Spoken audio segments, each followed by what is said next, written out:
भुवः स्वः तत्सवितुर्वरेण्यं भर्गो देवस्य धीमहि धियो यो नः प्रचोदयात्। ॐ चैतन्यं शाश्वतं शान्तं व्योमातीतं निरञ्जनं नादबिन्दुकलातीतं तस्मै श्रीगुरवे नमः। ॐ सद्गुरुचरणकमलेभ्यो नमः। वन्दे भगवतीं देवीं श्रीरामं च जगद्गुरुं पादपद्मे तयोः श्रित्वा प्रणमामि मुहुर्मुहुः। परम पूज्य गुरुदेव परमंदनीय माता जी के दिव्य संरक्षण में विराजमान ऑनलाइन दैनिक स्वाध्याय के आज के सत्र में आप सभी आत्मीय बंधुओं का बहुत बहुत स्वागत अभिनंदन है। साथियों, जून माह की पत्रिका का स्वाध्याय हम सभी कर रहे हैं और आज का जो अध्याय है वो है अध्यात्म एवं परमार्थ। सभी परिजन ध्यान पूर्वक सुनेंगे और शेयर जरूर करेंगे। एक बार बता दें, सबको आवाज अच्छे से आ रही है? आइए स्वयं भी पढ़ें और दूसरों को भी पढ़ाएं, सबको इसका लाभ मिले। अध्यात्म और परमार्थ को अक्सर एक ही समझ लिया जाता है, पर वास्तव में इनमें मूल अंतर है। धर्म का उद्देश्य यदि केवल व्यक्तिगत मोक्ष तक सीमित रहे और सामाजिक हितों से कटकर केवल साधना या ध्यान तक सीमित हो जाए तो वह अधूरा और आत्म केंद्रित अध्यात्म बन जाता है। परमार्थ का मूल उद्देश्य समाज की सेवा, दुखी पीड़ितों की सहायता और समाज को नैतिक, आध्यात्मिक और सांस्कृतिक रूप से ऊपर उठाना होता है। यदि कोई साधक केवल अपने उद्धार की चिंता करता है पर समाज की पीड़ा से विमुख रहता है तो उसकी साधना स्वार्थी मानी जाएगी। सच्चा अध्यात्म वह है जो समाज में प्रेम, करुणा और सहानुभूति को जागृत करे। एक विवेकशील साधक वह होता है जो व्यक्ति के भीतर के दोषों को पहचान कर उन्हें दूर करता है और समाज के हित में जीवन समर्पित करता है। आज धर्म और साधना के नाम पर संकीर्णता, रूढ़ियों और बाह्य आडंबरों को अधिक महत्व दिया जा रहा है, जिससे न समाज को लाभ मिल रहा है न आत्मा को शांति। ऐसे में आवश्यकता इस बात की है कि अध्यात्म को समाज उपयोगी परमार्थ से जोड़ा जाए। वेदों में भी यह स्पष्ट कहा गया है, मनुर्भव जनया दैव्यम जनम, अर्थात मनुष्य ऐसा बने जो स्वयं भी दिव्य गुणों से युक्त हो और दूसरों में भी दिव्यता जगाए। अतः धर्म और अध्यात्म की दिशा में जो प्रयास हों वे केवल अपने मोक्ष तक सीमित न होकर समाज के व्यापक कल्याण के लिए होने चाहिए। तभी वह सच्चे अर्थों में परमार्थ कहलाएगा। सच्चे अध्यात्म का उद्देश्य आत्म कल्याण तक सीमित नहीं होता, बल्कि यह व्यापक सामाजिक उत्थान से जुड़ा होता है। जो व्यक्ति केवल अपने मोक्ष की चिंता करता है और दूसरों के दुख दर्द की उपेक्षा करता है, वह अध्यात्म का सतही और संकीर्ण रूप अपनाता है। यदि कोई व्यक्ति अपने कर्तव्यों से विमुख होकर केवल साधना करे तो वह समाज में असंतुलन उत्पन्न करता है। ऐसे लोग व्यक्तिगत रूप से चाहे जितने भी धर्मनिष्ठ क्यों न दिखें, पर वे समाज की आवश्यकताओं से कटे रहते हैं। वास्तव में यह परमार्थ नहीं बल्कि आत्म केंद्रित दृष्टिकोण है। विपत्ति और अभावों से घिरे लोगों के लिए सहानुभूति और सहायता का भाव रखना ही सच्चा अध्यात्म है। समाज के दुर्बल वर्गों, पीड़ितों, महिलाओं और वंचितों के प्रति सेवा भावना ही परमार्थ का वास्तविक रूप है। जिन परिवारों में संयम, सेवा और त्याग की भावना नहीं है, वहां अधर्म और नैतिक पतन प्रवेश कर जाते हैं। अतः केवल पूजा पाठ या प्रवचन करना ही अध्यात्म नहीं है, जब तक वह व्यवहार में समाज के लिए उपयोगी न बने।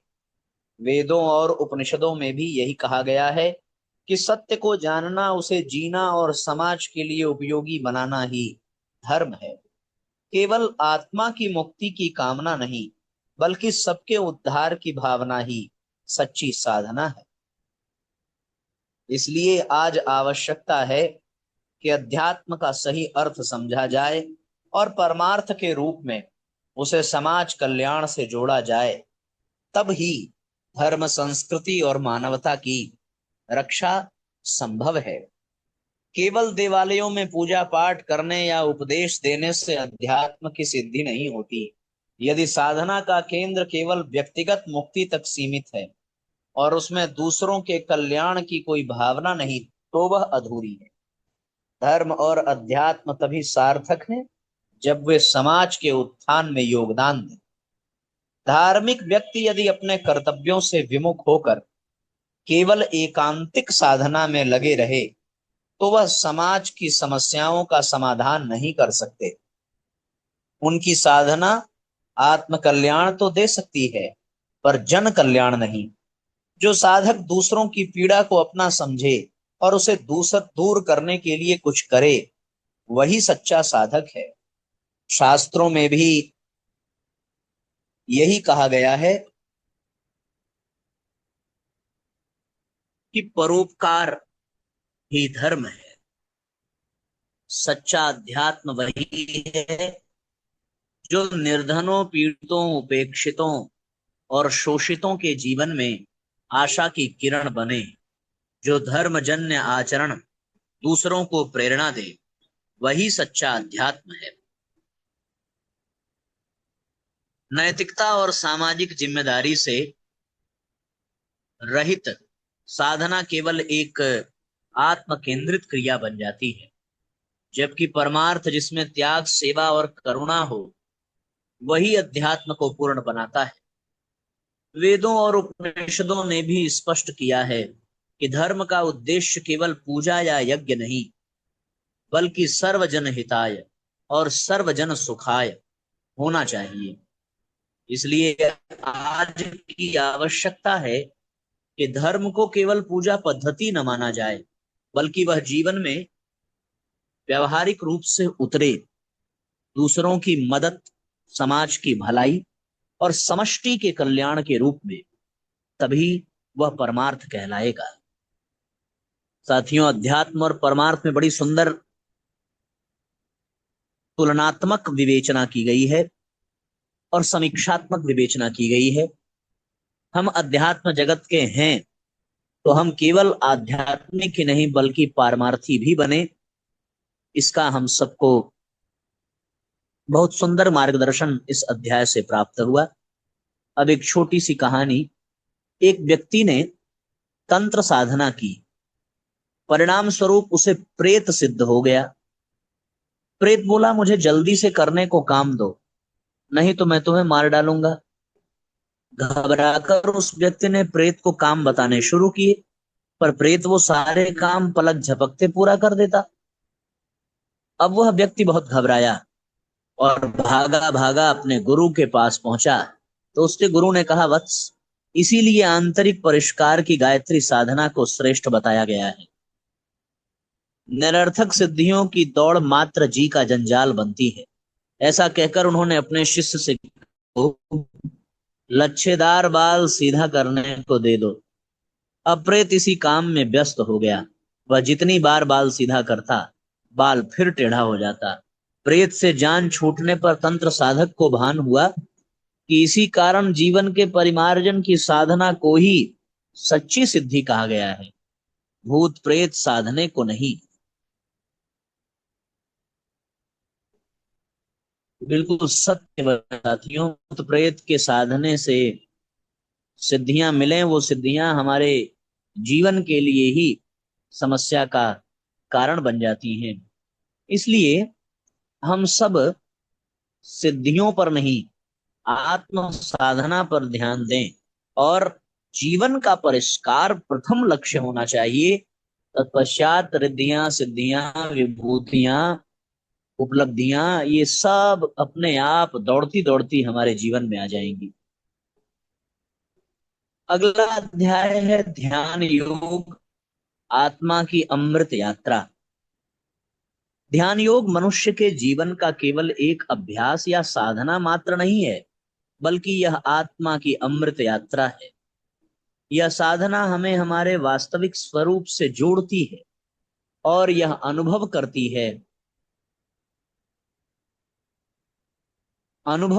है कि हम केवल शरीर और मन तक सीमित नहीं, बल्कि एक असीम चेतना का अंश है।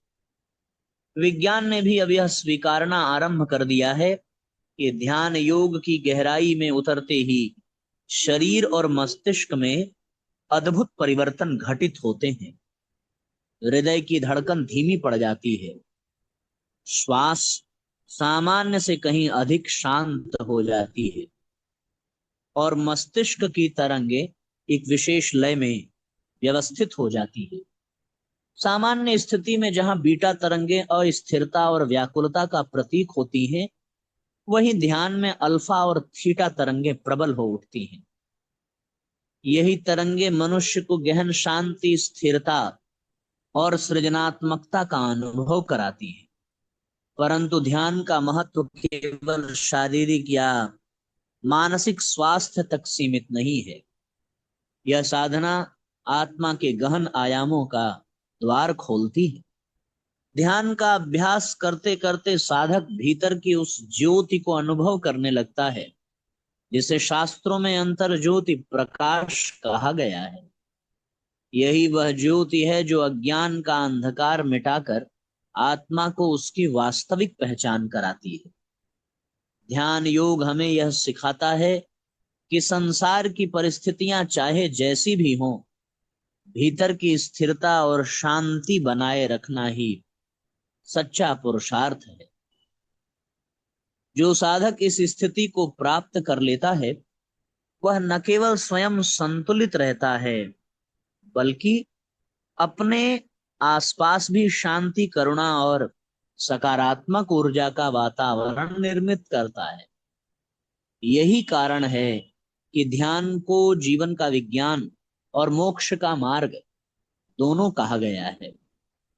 इतिहास में अनेक उदाहरण मिलते हैं जहां ध्यान और आत्म नियंत्रण ने व्यक्तियों को दिव्यता से जोड़ दिया है।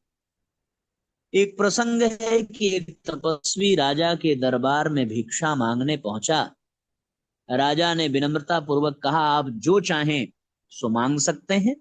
तपस्वी ने उत्तर दिया, महाराज मुझे अपने सबसे प्रिय वस्तु दे दीजिए।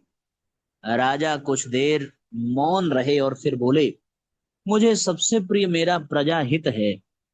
तपस्वी मुस्कुराए और आशीर्वाद देते हुए बोले, महाराज अब आपका जीवन केवल राज सत्ता तक सीमित नहीं है, बल्कि लोक मंगल का साधन बन चुका है। ध्यान योग की यही महिमा है।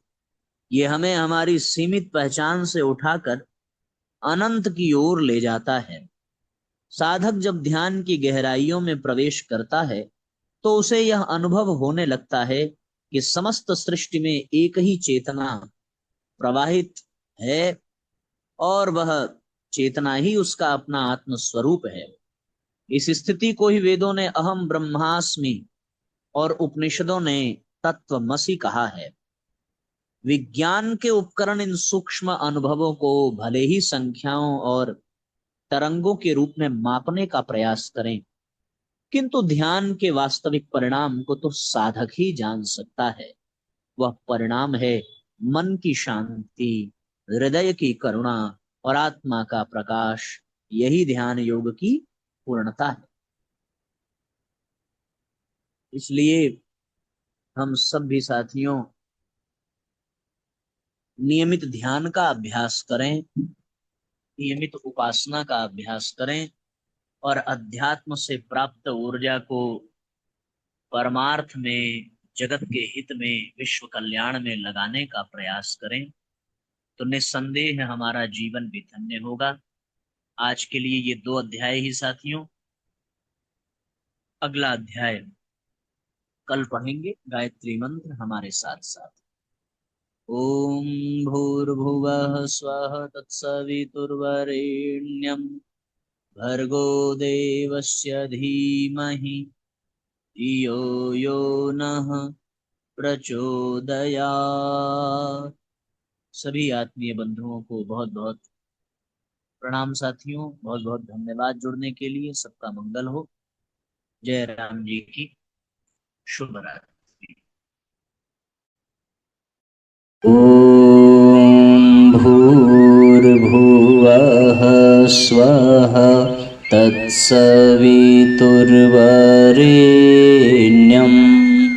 भर्गो देवस्य धीमहि धियो यो नः प्रचोदयात्। हम ईश्वर को सर्वव्यापी न्यायकारी मानकर उसके अनुशासन को अपने जीवन में उतारेंगे। शरीर को भगवान का मंदिर समझकर आत्मसंयम और नियमितता द्वारा आरोग्य की रक्षा करेंगे। मन को कुविचारों और दुर्भावनाओं से बचाए रखने के लिए स्वाध्याय एवं सत्संग की व्यवस्था रखे रहेंगे। इंद्रिय संयम, अर्थ संयम, समय संयम और विचार संयम का सतत अभ्यास करेंगे। अपने आप को समाज का एक अभिन्न अंग मानेंगे और सबके हित में अपना हित समझेंगे। मर्यादाओं को पालेंगे, वर्जनाओं से बचेंगे, नागरिक कर्तव्यों का पालन करेंगे और समाजनिष्ठ बने रहेंगे। समझदारी, ईमानदारी, जिम्मेदारी और बहादुरी को जीवन का एक अविच्छिन्न अंग मानेंगे। चारों ओर मधुरता, स्वच्छता, सादगी एवं सज्जनता का वातावरण उत्पन्न करेंगे।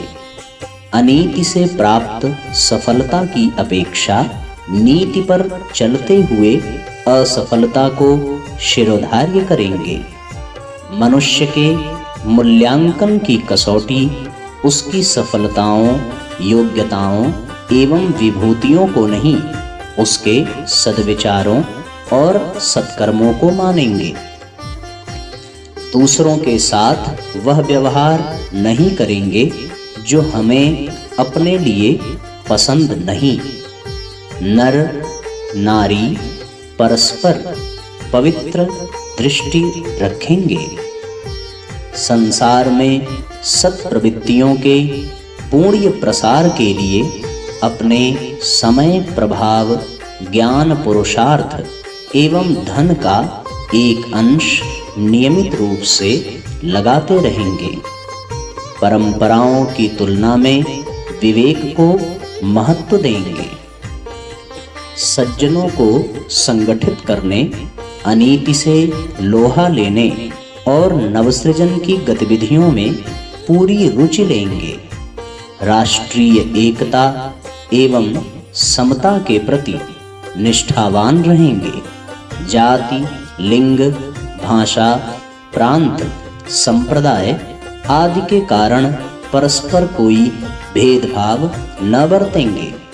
मनुष्य अपने भाग्य का निर्माता आप है। इस विश्वास के आधार पर हमारी मान्यता है कि हम उत्कृष्ट बनेंगे और दूसरों को श्रेष्ठ बनाएंगे तो युग अवश्य बदलेगा। हम बदलेंगे, युग बदलेगा। हम सुधरेंगे, युग सुधरेगा। इस तथ्य पर हमारा परिपूर्ण विश्वास है।